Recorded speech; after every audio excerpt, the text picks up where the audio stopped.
Hi there, I'm Don Alejandro, and this is my good friend, John Harney. and this is Two Grumpy Men on the Cult of the Victim. Now, one of the things that comes up is the idea of oppression, and we need to get down to where that comes from. And here it is. Leftism is an impulse, okay?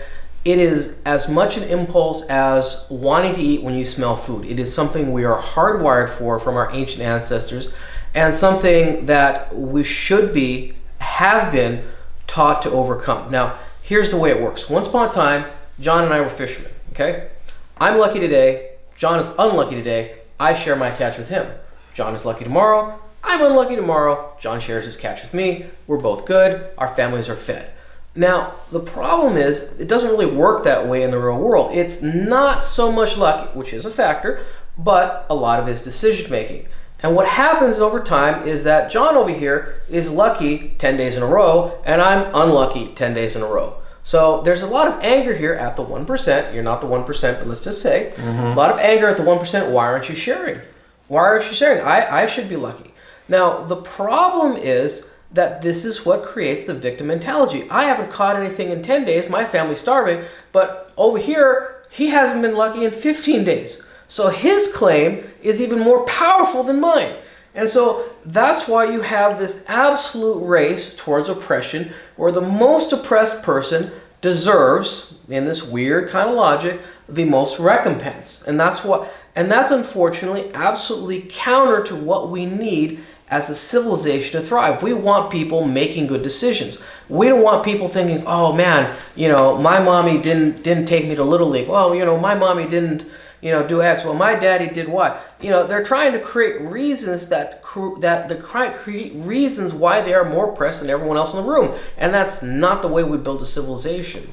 Well, I'm going to agree with you to a certain extent, but not entirely. Okay. So some people might not even have the means to actually get a good education to make better decisions.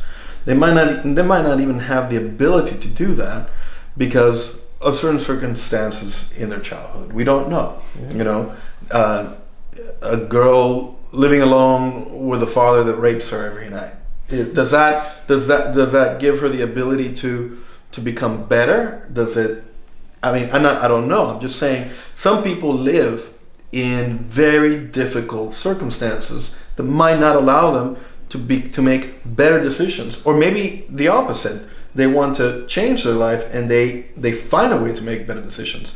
The thing is that everyone has a different way of dealing with adversity and with how to make these choices.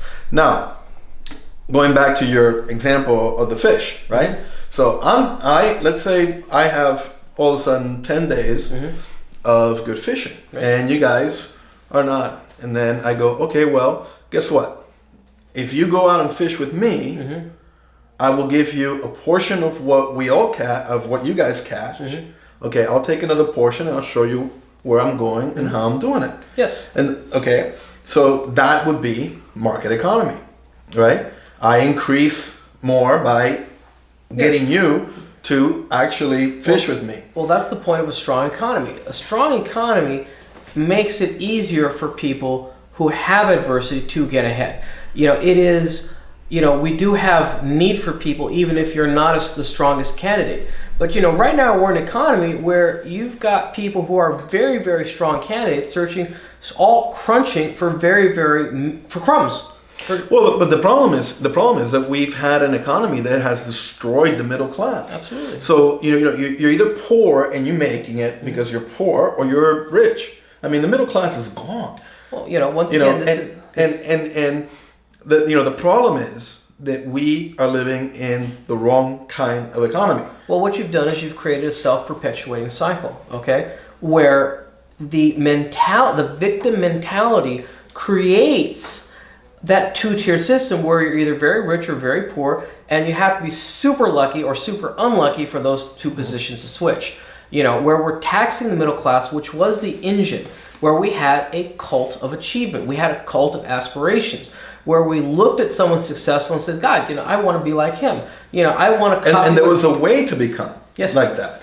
There was the ability for people to move forward in life. But, to see what we're dealing with now in this day and age and in this society, people just need to go and read Plato's Republic and read the last few pages where he outlines what democracy really is. He's got the bullet points, and if most people go and read them, they'll go, that sounds so similar to what's going on right now. And we're a republic. We're not supposed to be a democracy.